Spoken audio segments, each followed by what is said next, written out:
Welcome to the Exploring Ways to Wellness podcast. Today I am excited to share an episode with a guest who I met a few years ago and was thrilled when she agreed to come on the show. We're diving into the fascinating world of sound healing with Jackie Metzger, a sound and energy healer whose journey began with traditional hands-on healing and led her through personal health challenges to discover the transformative power of sound. Simple humming to crystal bowls. We'll explore how sound therapy can help with everything from pain management to spiritual connection, and learn why this accessible practice is gaining attention in the wellness world. Let's get started. Thank you for joining us, Jackie. No, thanks for asking, Sarah. I can talk about this all day, every day. If you wouldn't mind starting, just giving us a little bit of background on you looking for an alternative healing modality to begin with and how you came across sound healing. I kind of was raised with alternative healing. We just didn't call it that. I was raised with hands-on healing. I was raised to be connected to a higher power in a way that I could actually communicate with them, connecting to my ancestors, things like that. And I've been meditating since I was a little kid. I just didn't call it that. It's interesting when you start studying all these different things and you realize you've been doing something similar, if not the exact same thing, for a while. Okay. Things are just called different things and it may be approached in a different way, but it has the same results. That was in your family already. Your family Yeah. was very open to doing these things and you just grew up with it naturally. Yeah. And it was like in the box of a religion, but I'm grateful for the deep connection that I was taught and that I learned about hands-on healing and I received it. And so this wasn't totally foreign to me when it was presented in a different way. And Okay. yeah. And so like music has always been a part of my family. My dad's a professional musician and that connection to different instruments. I played different instruments growing up. I could usually pick up pretty easily and I can hear different pitches well. And I used to be able to read music. I can't anymore, which is weird, but I used to be able to. My brain doesn't want to accept that anymore for some reason, but Yeah, fair enough. I need it right now. So it's all good. Yeah. So then, you fast forward and in 2010, I was diagnosed with cancer. And Wow. and so then it's like, okay, I really need to look at my life and change some things. So I got deeper into meditation, into stress management and nutrition and things like that. And then a few years later, I was diagnosed with Lyme disease. And Oh my that goodness. totally rocked my world. Yeah. That was pretty disabling. And I just remember I was like sitting on my couch talking to the universe, being like, either fix me or I'm done because this is not living. And I heard a clear voice telling me to become a Reiki master. Wow. Yeah. And I'd never heard of Reiki before. So I Googled it and then I booked a session and it was amazing. And then I'm like, okay, I want to learn this because I think I can do everything. Like I have that like toxic trait that as I watch someone do something, I'm like, I can do that. Totally do that. So Reiki is hands-on healing. Yeah, or hovering, and it can be done by distance as well. But Okay. so that's how I experienced it. And then when I did, I was like, this is what I've been receiving my whole life. Yeah.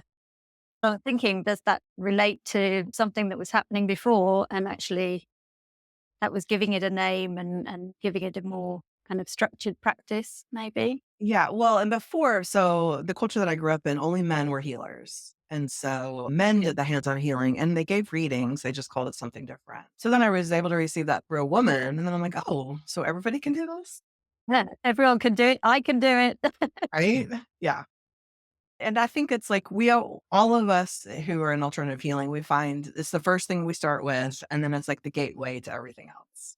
Yeah. Because, most of us don't do just one thing. We offer a variety of things. I've definitely noticed that because I'm Yeah. quite new to energy healing, and then obviously came in really through EFT. And one of the reasons I've started this podcast is because it's completely opened my eyes to things. Many were already there, and So it's like a jewel box almost, Mhm. It's like, oh, all these lovely things, and how do they work and what do they do? So the Yeah. podcast is to bring people along on that journey as well, of also kind of accessing all these different things. So that's really interesting that's the route. That was the gateway, if you like, was Reiki, and then that Yeah. opened this world. Yeah. And I find that a lot of people have a similar story. They start with Reiki. I think it's the most known, especially because it's been around for a while. People know that word over maybe even EFT. EFT, they still don't even know what EFT. I have to go like, the tapping thing. They're like, oh, Yeah, okay. yeah, I'm the same. So, but with that, and then so I learned Reiki, and then it was like you said, you just open up this box, and there's so many of these beautiful other modalities out there. And like, I want to learn everything.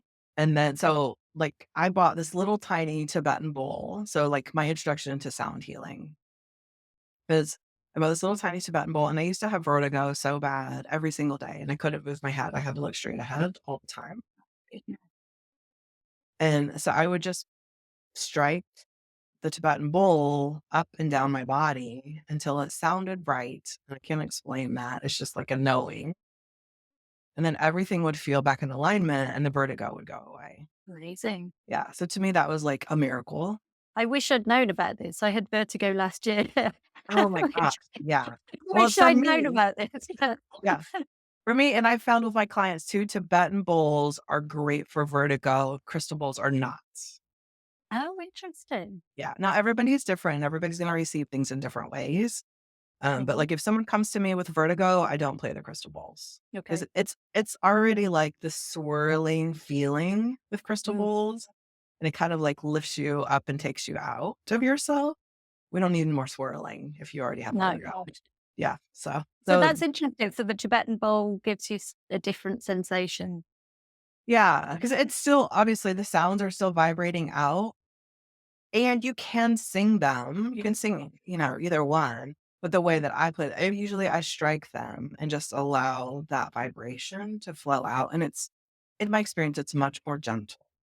And it just like, for me, it keeps me more in my body. Not that it can't take you to that higher plane as well, but it's more physical for me than the crystal bowls are more like spiritual, taking me out of myself. That makes sense. Yeah, interesting. Yeah. So you started with the Tibetan bowl. Yeah. And then it's like, oh, let me start looking into sound healing, and just attending different groups and people bringing different drums and crystal bowls. And I'm like, there was just this deeper resonance. And then so I bought my first crystal bowl. And then it's like, and then you just keep buying these pieces until you have like this, you can't see my space, but I have crystal bowls everywhere. I have chimes, drums, a gong over there, just so many different instruments, a flute, a harp, it's just, and there's always more to bring in. Now you don't have to have a full orchestra. All you need is like a couple of instruments to get started, even just one, honestly, just your voice. If we really want to go deep. Okay. Yeah. So sound healing reached me on such a deeper, different level than anything else. Yeah. I can see how the bowls, I mean, you've got some behind you, which are absolutely beautiful. And I could almost imagine kind of getting a bit addicted to seeing different ones and wanting to buy kind Yeah. of more and more. But presumably they all bring something different in terms of frequency or the sound that they make. Yeah, and with the crystal bowls, they're very, exact, and so each one is gonna be a certain note, each one is gonna be a certain, like, frequency and hertz, and they are made to be very, very precise. The Tibetan bowls, they have a little more flexibility in the range that they can give, and so, I mean, some of them are specific, like, I have something that's called a ringong, and that's to the note of F, and so that one is a lot more precise, but again, depending on how you strike it, or if you sing it, it's going to show up differently each time.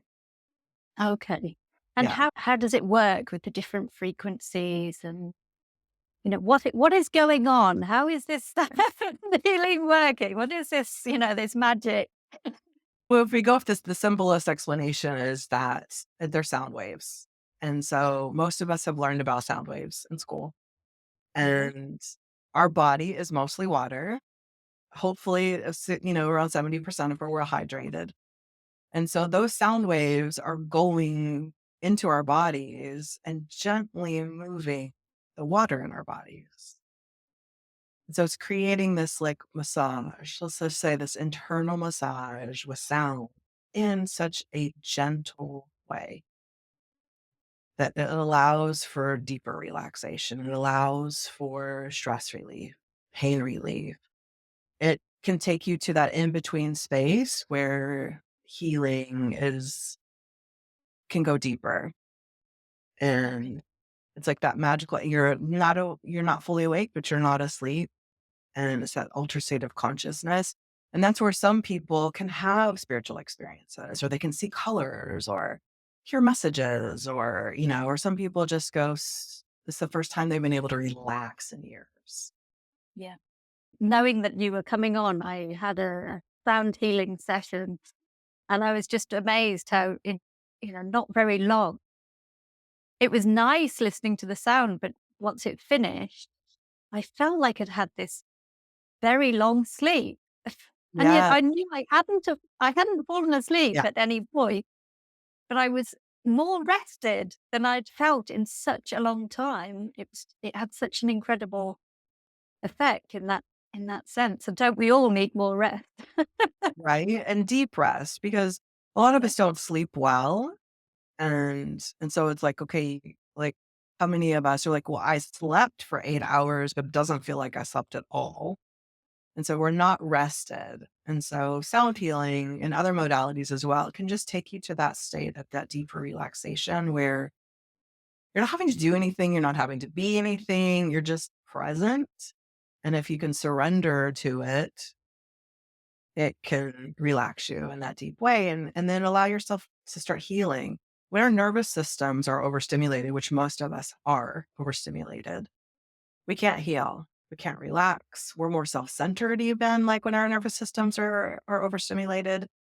It's just this chaos within us that creates chaos around us. And so if you can take that time, 30 minutes, an hour, whatever you can do, just to and allow the frequencies of sound to just balance everything out, smooth everything out, soothe your nervous system. Then it's like you come out a different person. Yeah. That sounds amazing. So would you say it almost takes a meditation to another level? I've done another Yeah. episode on transcendental meditation, and it was, about taking that pause and that 20 minutes of just sitting and being. But it sounds like within that time, it kind of takes it to another level because of the frequencies that you're using. Yeah. Because with meditation, which meditation is amazing on its own, that's all you. And it does amazing things to our brains and our bodies as well. But when you add in sound, that's bringing in the external healing as well, using these different tools. Just to take it to Right. another, yeah, like another level. It's not better than, it's just different than. And for some people, they need that external vibration to take them to that meditative state. Some Right. people can't get Okay. there on their own, even with like other types of music or whatever, breath work, everyone is different. And Yes. so you find what resonates best for you and what takes you there easier and faster. Yeah. So would you say something like sound healing is something that you would do daily? Do you have it as part of your daily wellness routine, for example? Or is it something you draw on when you need it? Or is it something that it's kind of once a month you find it makes a big difference? And how do you use it? So all the above. um, like for me, so really, like we are our own instruments. We are our own healing instruments, and that comes through our voice. So, if you spend a few minutes just humming, even just a few seconds humming, and just notice how that feels and what that inner vibration that it creates. You're creating frequencies within yourself of healing with your own sound. And that's really all you need. All of the other instruments are like bonus. But even if Right. you just, yeah, so even if you just sit for 2 to 3 minutes a day humming, in whatever way feels best, 'cause we don't want to push ourselves and we're not singing. So it's just that internal vibration. And then if you have an intention with it, you like boost it even more. And then if you get even more adventurous, you can start toning, which is even more magical. And then it's like, it's this internal vibration coming out. So then you have your own sound, your own healing sound inside and out. And that can also take you to a meditative state as well, or just make you feel good, just receiving your own healing sound. Yeah, that's so powerful that you can have such an impact on yourself just so simply, just using your own sound. Yeah. And I Because think that's very personal, isn't it? Because everyone will hum differently and it will feel different to everyone because you hear it differently. Like, so yeah, fantastic. And would you say, just on an aside, would you say that's one of the reasons people get so much out of things like choirs and doing that kind of collective group of making a sound together? absolutely. Yeah. Because you think, one, it feels good to sing, it feels good to hum. And I think so many of us have been taught, or we think, well, if I don't sound like a professional singer, then I can't sing. And that's a lie. Like, no matter how it comes out, you're receiving benefits for yourself. And then when you come together, we naturally start harmonizing with each other. I know some people call themselves tone deaf or whatever, but the more you practice, the better you will be. So everyone can get to some state of a pleasant voice. You might not be a great singer, and that doesn't matter. It really is about finding that tone that feels best for you and then coming together, singing, toning, chanting, whatever together. It just naturally starts combining and creating this beautiful healing sound.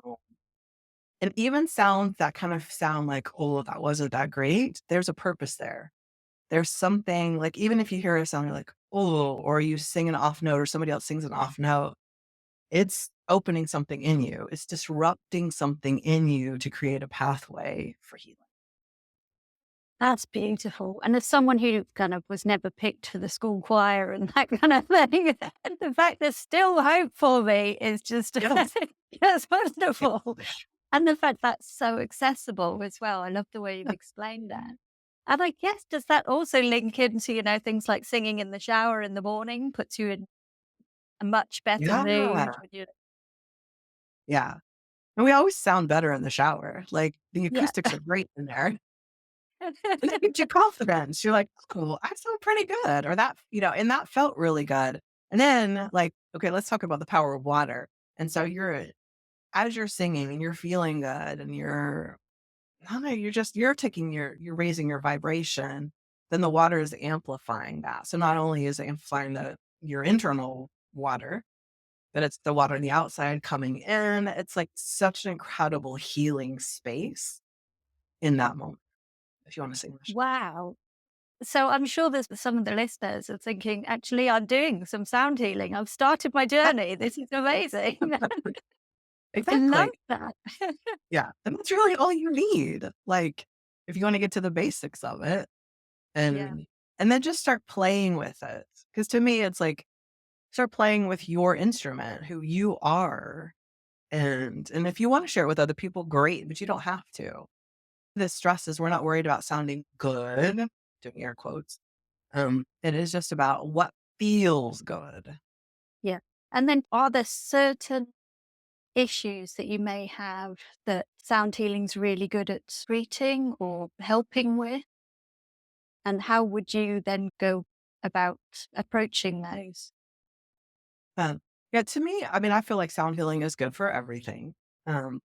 But also, like, the practical things. Let's talk about some of the things that aren't necessarily it's not great for. Like crystal balls are not good. If you have tinnitus, I do not recommend crystal balls. that can make it worse. It temporarily, rarely does it. It's not going to like make it worse forever. I'm not a doctor, so I'm not giving any medical advice. Of But course, yeah. Yeah, but important to say. right.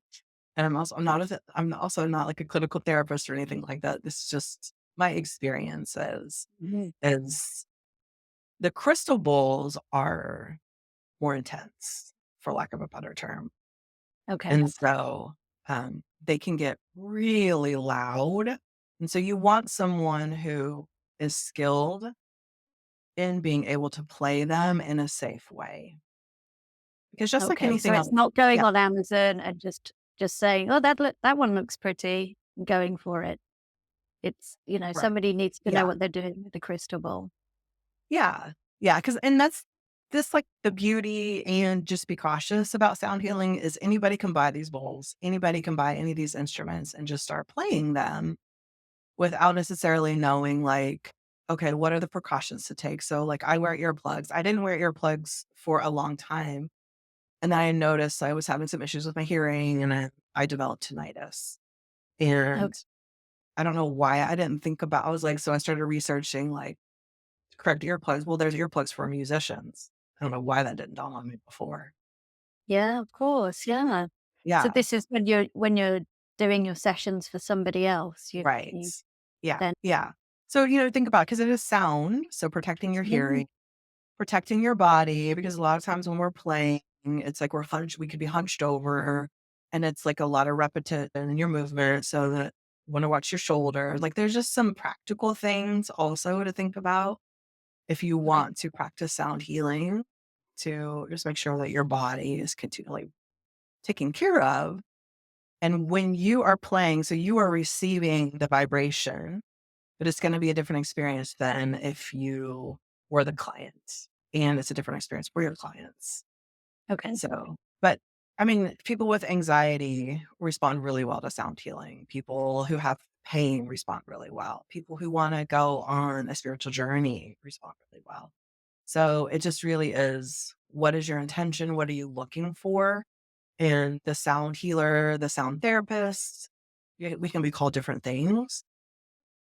They can create something for you. I guess that's where that benefit comes from going to somebody who has experience in sound healing, can Right. identify the right way to go about it for exactly what you've got going on, as Yeah. opposed to kind of the everyday, which you can do yourself just to keep you Right. topped up on the right level, Yeah. if you like. Yeah. And what would happen in a sound healing session? So usually, and like another thing to think about this too is you can receive sound healing virtually too, that also has great benefits. So you can do it in person or virtually. And either way, you're going to receive whatever you need. And that's just a personal preference. So obviously, if you're receiving it virtually, you have control of volume. But I was just going to say I did wonder about that actually, because now obviously with COVID and we're suddenly in an era where everything is accessible online, whether there is a difference to having an in-person experience versus a virtual one. But from a sound perspective, it sounds like it doesn't necessarily make a difference, depending on your speakers, I guess. right. And your personal preference. Because obviously it is going to be different in person. You are right there next to the instruments. And so you may have more of a physical response because you're right there with the instrument. I've had so many people tell me how surprised they were that they had a full body experience virtually. And Wow. so, yeah, and I have had some clients who um, they started off receiving sound healing virtually because of COVID through for me, and they weren't local. So I'm like, go check out a local one and see. And they didn't like it because it was like overstimulating for them. Okay. And like some people cannot relax in their own space and they need to go somewhere else. They need to be in person. So Yeah. I like it both ways. There's a part of it that's like, it's nice to be in your own space. If you have a quiet space, to be all cozy and comfy. And then when it's done, you can just like take a nap or whatever you need to do. Like when I receive sound healing in person, I need to like be still for a while because it's just such this incredible experience and you need to bring all your energy back into yourself. Um, Yeah. Yeah, I so, can and then, see that kind of having to leap into a car and drive home afterwards is right? not exactly, extending the experience in quite the way you want to. Yeah. Yeah. Cause usually you need a little bit of time to like come back to yourself. And so, and again, that's where it's like just working with someone who knows what they're doing and who can hold space for you in a safe way like that. And being able to have a conversation before and a conversation after if you're having that one-on-one or like a group session where it is live. Of course, there are recordings that you can do, which are also great. But I think it's really important to advocate for yourself. Like if there are instruments that you don't like, or if you're starting to feel, because like with anything new, you can start to have anxiety. And so just know that about yourself. Don't suffer through anything, is like what I'm trying to say. Yeah. And just allow the energy to flow. Yeah, definitely. Yeah. You need to just be aware of yourself and your body and what feels good and what doesn't, and when to stop or Yeah. when to avoid certain things. Yeah. And two, I would say 99% of people love sound healing and it's amazing for them. And there's a 1% that hates it and it is not for them. Okay. And that's okay. Yeah. Like, Yeah. don't force yourself to like, is what I'm trying to say. Yeah. I love it. So, are there any particularly memorable moments that you've had with your sound healing journey that stick in your mind? I think I remember I did a group sound healing and a woman came, I didn't know her. And I didn't know that she had just had surgery and she'd had surgery a while ago. Anyway, she'd been in so much pain for such a long time. And she came up to me afterwards and she said that that was the first time in like a year that she hadn't had pain in her foot. Like she'd had all these kinds of problems with her foot. And that was significant to think that like you could spend an hour completely pain-free when you'd been in such excruciating pain for so long. Yeah, and I hear stories like that all the time. People come to me and like I had someone come and they'd been experiencing like tremendous pain in their shoulders where they couldn't even move their shoulders. And after our session, she had full range of motion.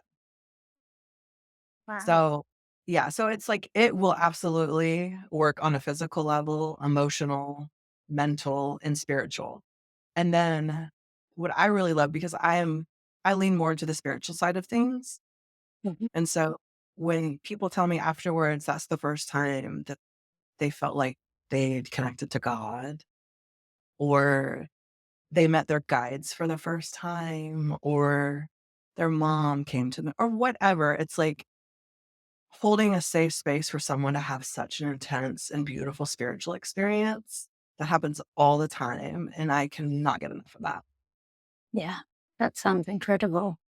Yeah. Especially, I guess, when you must have a certain percentage come in as well and are kind of a little bit skeptical, then kind of wondering, oh, if somebody's bought me a voucher, or I felt Yeah. I should come to support my friend or something like Yeah. that. Yeah. A lot of spouses will show up and they're like, I don't know why I'm here, you know? Do you feel like that you need to be in the right mindset in order to relax into it and get the benefit of it? Or do you find that even if somebody's quite skeptical when they arrive, they also quickly change their minds or To still have the experience that they need to? Yeah, to me, it's they will have the experience that they need to. Show up exactly as you are. Just have an open mind. Like that's the only thing is just say, what if? What if this could work? What if, Yeah. like some people fall asleep and start snoring and that's okay too. Like, Yeah. so That's it's like probably what they needed. Yeah. exactly like letting go of all expectations and just coming in with an open mind. Cause that's another beauty of sound healing is that it's scientific. It can be clinical.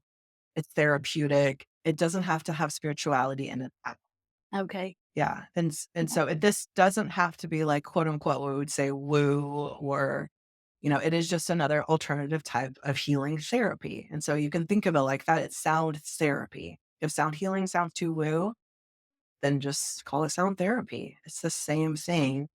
It's just however you come into it You may have a spiritual experience, you may not. If that's not your thing, you don't want that, you just want a physical healing, then that's what you'll receive. Yeah. Yeah. Fantastic. And you've mentioned there on the scientific level. Yeah. Well, and even so, like, the super cool thing about crystal bowls is that we have crystalline structures in our bodies. We have them in our bones. We have all these different crystalline structures that will resonate perfectly with the crystal bowls. It just creates this like perfect resonance and frequency that no other instruments can do. So you're receiving a crystal healing as well as a sound healing that's resonating perfectly with the crystalline structures in your body. Oh, wow. I, Yeah. I didn't know any of that. Wow, that's really interesting. Yeah. So it's literally working on a physical level. Yes. Yeah. And that's the thing. It's like you can come into a space, every single person could speak a different language and everyone can receive the benefits. From every type of background, every belief system, they can come into a sound healing experience and receive what they need. You don't need to be spiritual. You don't need to have a certain belief or not have a certain belief. It's just, what does your body want to receive? Yeah. And it will. Yeah. So if any of our listeners are interested in sound healing and they want to progress on from singing in the shower potentially or humming away to themselves in the office, how would you suggest that they kind of take the next step? Would it be, getting hold of a bowl themselves? Would it be having a look at some online sessions? What would you say is the best natural next step? Yeah, I would say definitely. Like, I mean, it all depends on where you're at and what you feel most comfortable with. There are plenty of sound healers, me included, on YouTube even that have sessions, sound healing sessions. You can get crystal bowls, Tibetan bowls, all the different instruments together. You just find whoever you resonate most with. Start listening to that. I always recommend have a one-on-one session with someone, whether that's virtual or in person, so that you can have those conversations. There are sound baths everywhere as well, virtually and in person. Those are great too. It just really is. What do you feel most comfortable with? And then if you feel called to start bringing it into your own personal practice, then work with a sound healer to find the best instruments for you. Oh, that's So, brilliant advice. From a personal perspective, I tried with downloading some music, healing frequencies and things okay. online. And so that kind of resonated with me, but it was a completely different experience to have a sound healing session with somebody. Yeah. I found that really quite a profound experience. And so I would highly recommend people at least trying it once. I mean, I Yeah. know there's lots of, at festivals now, there's always like a gong bath going on, or even where I live, there's drumming circles and there's sound therapy sessions available to people. So I would encourage people to kind of explore this a little bit and have fun with it and see what feels good. And this has been a fantastic session, Jackie. I've learned a lot. I'm really glad that you were able to join us today. You've obviously got a website, people can find out more information. Yeah, it's empoweryourpurpose.com. And this was just a drop in the bucket. Like so many more things are in my brain that I could talk about this forever. To me, it's find someone that you resonate with that can help you on the journey of sound healing, whether it's just to receive healing or to start your own practice. So that's another thing. I also teach sound healing. I just love this work. So I'm happy to chat about it with anybody. And also you find who you most resonate with as well. There's Yeah, plenty of us out there who are here to share ideas. So, lovely. I could listen to you forever, Jackie, just listening to your voice. I know you said voice voice can be used as well, but yeah, I just love chatting with you about this. Who knows, maybe we'll have you on again. We'll tempt you back again to, we'll to see. discover even more because the time's gone far too quickly. But thank you for today.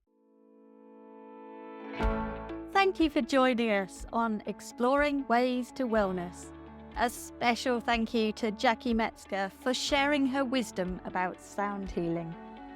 If you're interested in learning more, you can find Jackie through the link in the show notes. Whether you start with humming in the shower or book your first sound bath, Remember that healing through sound is accessible to everyone. However, like any wellness practice, it's important to approach sound healing mindfully and consider working with a qualified practitioner, especially when exploring more intense sound experiences. Join us next week for another exploration into natural wellness practices. Until next time, I'm Sarah, and remember, there's many paths to wellness, and sometimes they start with simply humming in the shower.